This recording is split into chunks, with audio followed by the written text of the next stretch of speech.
আসসালামু আলাইকুম, আমি আবি। তোমাদের সবাইকে স্বাগত জানাচ্ছি আমার নতুন একটি ভিডিওতে।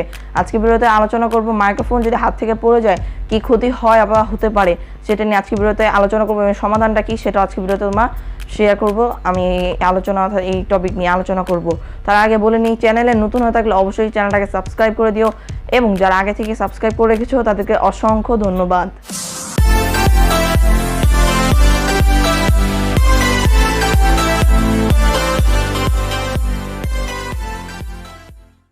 তো মাইক্রোফোন এমন একটা জিনিস যা আমাদের সাউন্ড কোয়ালিটিকে অনেক ভালো করে তোলে। যেমন মাইক্রোফোনটার মাধ্যমে কিন্তু আমাদের সাউন্ড কোয়ালিটি খুব ভালো আসে। আমরা যারা ব্যায়ামের মাইক্রোফোন ইউজ করি, তারা যদি হাত থেকে যদি ভুলবশত হয়তো পড়ে যায়, তাহলে মাইক্রোফোনটা একদম ঝিঝি সাউন্ড করা শুরু হবে। যেমন তোমার যারা ইউজ করছো তাদেরটা এরকম হবে। এবং তোমাদের মাইক্রোফোনটা তোমাদের যত্নকারে ব্যবহার করতে হবে। মাইক্রোফোনটা যদি তুমি হেলাফেলা যেত অথবা তুমি ভালো মতো মাইক্রোফোনটা তার ধরলে না, এবার টানাটানি করলে, তাহলে কিন্তু মাইক্রোফোনের ক্ষতি 100%। মাইক্রোফোনে তার ছিঁড়ে অথবা কোথাও লিক হয়ে যাবে।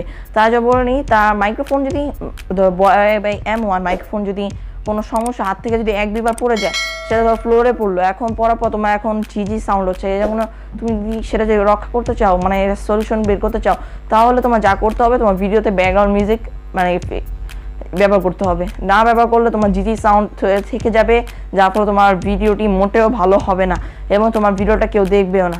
তোমার ভিডিওতে ক্লিক করলেও থাম্বনেল দেখে পরবর্তী সে স্কিপ করে চলে যাবে, তোমার ভিডিওটি কেউ দেখবে না।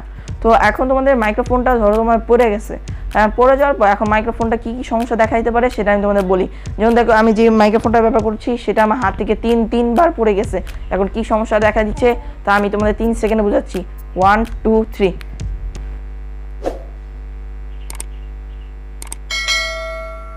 তো এখন তোমার বর্তমানে ঝিঝি সাউন্ড শুনেছো। এই ঝিঝি সাউন্ডটা মাইক্রোফোন পড়ে যাওয়ার ফলে এরকম সকল মাইক্রোফোনে এরকম হবে। তোমার প্রথমে যা করতে হবে, যদি মাইক্রোফোন যদি হাত থেকে পড়ে যায়, মাইক্রোফোনটা তুমি খুলবে। খোলার পর তোমার এই ফোনটা খুলবে। খোলার পর ভালো কিছু একটা আলো নিবে। আলো নেওয়ার পর তোমার এটা খুলবে। খোলার পর তুমি চেক করো যে মাইক্রোফোনটা কিছু হয়েছে কি না। তাছাড়া এই মাইক্রোফোনের কোনো ভাঙা অথবা কোনো কিছু ভেঙে যায়নি, শুধুমাত্র ঝিঝি একটা প্রবলেম হয়েছে ভিতরের মাইক্রোফোনের সেটিং থেকে, যার ফলে আমাদের সমাধান হচ্ছে আমাদের ভিডিওতে ব্যাকগ্রাউন্ড মিউজিক ব্যবহার করতে হবে। তুমি যদি কাইনমাস্টার অ্যাপ্লিকেশন ব্যবহার করে থাকো, তোমার অবশ্যই তোমার ব্যাকগ্রাউন্ড মিউজিক ব্যবহার করতে হবে, না হলে তোমার বিকল্প পদ্ধতি হচ্ছে তোমার ভিডিও সাউন্ড কমিয়ে নিতে হবে। তো এই ছিল আজকে ভিডিওটি টপিক। তোমার সবাইকে জানা চাই, প্লিজ তোমরা মাইক্রোফোনটি তোমার অনেক যত্ন সারে ব্যবহার করো। কেউ তাড়াহুড়া করো না মাইক্রোফোন নিয়ে, তাহলে তোমাদের মাইক্রোফোন যেরকমটা হতে চলেছে তা তোমরা একই। সবাই ভালো থেকো, সুস্থ থেকো। আল্লাহ হাফেজ।